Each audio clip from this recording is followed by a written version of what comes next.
sudah diterjang, peraturan sudah diabaikan, dan akhirnya terjadi sebuah kecurangan yang luar biasa.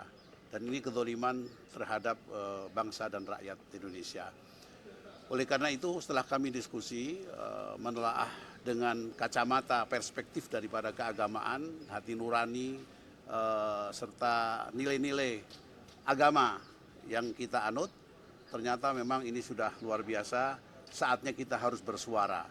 Oleh karena itu, suara yang kita diskusikan tadi itu kita renungkan, kita tuangkan dalam satu penyampaian, dan pada siang hari ini kita sampaikan kepada Mahkamah Konstitusi dengan harapan ini menjadi salah satu butir-butir pertimbangan mengetuk hati nurani agar supaya para hakim Mahkamah Konstitusi yang mulia bisa benar-benar memakai akal yang sehat dan sebagai bangsa beragama, dan dia dengan etika keagamaan yang tulus, para spiritual yang tinggi, sehingga bisa memutuskan keputusan tanggal 22 April dengan seadil-adilnya, imparsial. Dan itu adalah merupakan satu momentum para hakim dari kacamata agama, bahwa kalau dia memutuskan seadil-adilnya dan imparsial, maka dia akan mendapatkan pahala beratus-ratus tahun selama bangsa ini yang kena efek daripada putusan tanggal 22 itu. Selama itu pula para hakim agung, para hakim Mahkamah Konstitusi yang mulia itu akan mendapat pahala yang luar biasa di mata Allah SWT. Manakala tanggal 22 itu memutuskan sesuatu yang ternyata mengecewakan dan berpihak kepada kezaliman, maka dia juga akan mendapat dosa yang sangat panjang dan bertumpuk-tumpuk. Itu sangat luar biasa, sangat menakutkan. Oleh karena itu dengan ini kita mengetuk hati langit kepada Allah SWT, dan supaya para hakim Mahkamah Konstitusi itu hatinya luluh, hatinya bisa lembut, mengikuti kebenaran dan keadilan. Ini saja yang bisa kita sampaikan. Supit. Jadi 5 orang ini adalah perwakilan dari unsur civil society atau masyarakat sipil dan rohaniawan yang merasa tergerak nurani dan spiritualnya untuk memberikan dukungan penuh kepada MK yang mulia Hakim Mahkamah Konstitusi, agar nanti pada tanggal 22 April 2024 bisa memberikan rasa keadilan bagi seluruh rakyat Indonesia, imparsial. Demikian kira-kira. Dorongannya adalah agar permohonan dari 01 dan 03 itu dikabulkan, makanya amicus curiae ini disampaikan. Kami bukan mengatasnamakan 01, 02, 03, tetapi keputusan yang seadil-adilnya berdasarkan beberapa fakta dan kesaksian ahli. Jadi apapun itu tidak untuk kepentingan 01, tidak untuk kepentingan 03, tapi untuk kepentingan masyarakat Indonesia. Dan kalau dilihat dari teman-teman yang mengajukan amicus kali ini, secara keterangan saksi, ahli dan bukti-bukti, teman-teman melihat bahwa TSM itu sudah terbukti? Terbukti mungkin nanti bisa dilihat dari keputusan Mahkamah Konstitusi. Tetapi dari jalannya persidangan, teman-teman bisa melihat beberapa kesaksian ahli, bahkan dari guru besar pun sudah menyuarakan hal tersebut. Jadi ini harus bisa mendorong nurani hakim yang mulia Mahkamah Konstitusi untuk memberikan keputusan yang adil. Karena kami merasakan ada sesuatu yang tidak beres dalam proses demokrasi dan Pilpres 2024 yang sudah kemarin kita jalani. Saya tambahkan sedikit. Ya, silakan. Jadi bukti-bukti yang sudah disampaikan di dalam persidangan itu ternyata banyak sampai sekarang yang tidak dijawab oleh pihak 02, sehingga itu menjadi bahan pertimbangan, ya kan. Jadi tidak ada yang dijawab, disangkal hanya sedikit. Artinya semua seperti itu terbukti berarti kan. Jadi kita tidak melihat itu, tapi kita melihat bahwasannya kita ingin Mahkamah Konstitusi, hakim yang mulia ini bisa memutuskan secara imparsial dan berpihak kepada kebenaran, itu saja. Ya. Akan disampaikan, karena tidak batas waktunya untuk menerima masih dibuka. Jadi akan disampaikan saja. Ya, karena yang lain-lain sudah dibacakan, ini akan menjadi catatan yang disampaikan. Saya kira begitu. Ya.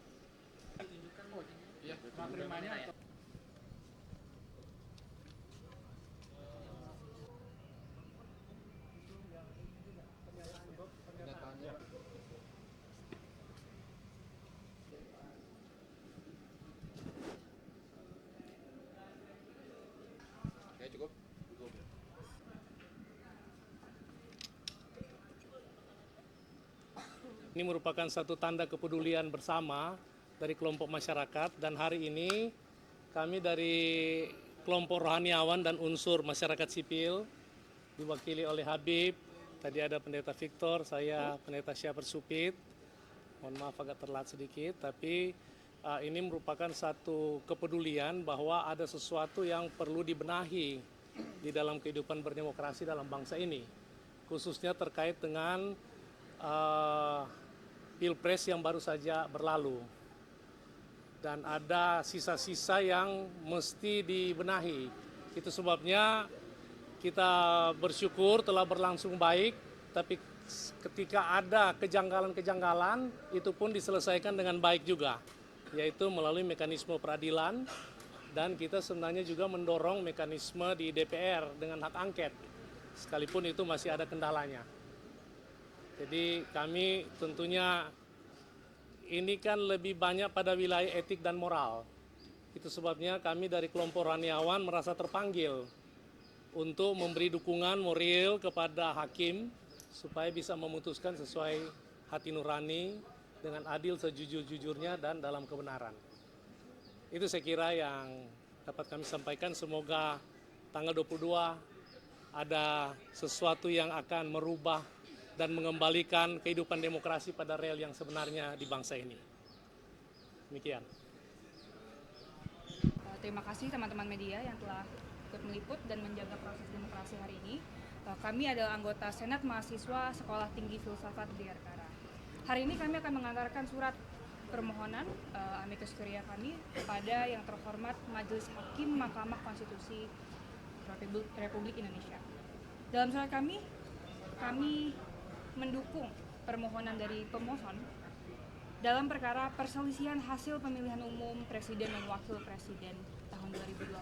Ada 3 poin yang perlu kami angkat. Pertama, kami sebutkan bahwa pemilu 2024 telah memunculkan wajah penyalahgunaan kekuasaan yang dilakukan oleh Pak Jokowi Widodo. Paling terpenting, kita lihat dari putusan 90 MK tahun 2023 telah terlihat adanya penyalahgunaan dari badan eksekutif. Dan perlu kita ingat bahwa semangat dari Republik itu tidak hanya penggunaan penguasaan dari yang penguasa kepada yang tidak berdaya atau rakyat, tapi Republik harus dibimbing dan juga diupayakan untuk kepentingan seluruh rakyat. Maka yang kami lihat di sini dengan adanya penyalahgunaan kewenangan dan pengambilan kewenangan yang sebenarnya terletak di badan legislatif sudah menunjukkan bahwa badan eksekutif yaitu Pak Presiden Joko Widodo telah berikut campur untuk menaikkan anaknya dan juga pasangan yang dia favoritkan untuk menjadi presiden dan wakil presiden. Kedua adalah permasalahan tentang etika. Guru besar kami di SF Bayangkara, Profesor Romo Frans Manjuseno, yang menjadi salah satu saksi ahli di persidangan MK hari ini, telah menjabarkan beberapa asas-asas etika yang tampaknya aksen ya dalam proses pemilu hari ini tahun ini. Tapi ada satu poin yang perlu kita tambahkan, yaitu tentang maksim atau pikiran leluhur yang melekat pada semua individu. Bahwa menurut Immanuel Kant, yaitu pemikir filsafat, mengatakan bahwa apa yang bisa dilakukan dan tidak bisa dilakukan oleh individu itu berangkat dari sebuah pikiran leluhur yang bisa diuniversalisasikan dan diaplikasikan kepada semua orang. Dan menurut saya ada satu pikiran leluhur yang Pak Jokowi sendiri bisa mengerti tetapi tidak ia lakukan, yaitu adalah asas ketidakcurangan. Maka menurut saya sebagai seorang individu dan seorang yang memiliki keluarga sendiri yang memiliki kepentingan kelompok, ia sendiri tidak menginginkan jika kelompok dan kepentingannya dicurangi. Maka saya memohon agar Majelis Hukum dan Hakim di Mahkamah Konstitusi dapat melihat bahwa pikiran luhur ini tentang kesetaraan, tentang transparansi, proses demokrasi, dan juga asas ketidakcurangan harus tetap diprioritaskan. Dan yang ketiga, kami memohon kepada hakim-hakim Mahkamah Konstitusi Republik Indonesia untuk mencegah dan memberhentikan praktik-praktik pemusatan kekuasaan di eksekutif. Kita telah lihat pada putusan 90 Mahkamah Konstitusi, kekuasaan sudah terlalu berpusat kepada eksekutif dengan adanya pengambil alihan wewenang legislatif dan pembajakan kekuasaan Mahkamah Konstitusi. Kami mohon agar para hakim mengembalikan rasa percaya warga negara, rasa percaya kami rakyat kepada institusi-institusi hukum Indonesia agar tidak ada lagi pemecahan dan polarisasi antara masyarakat. Itu saja dari kami. Terima kasih.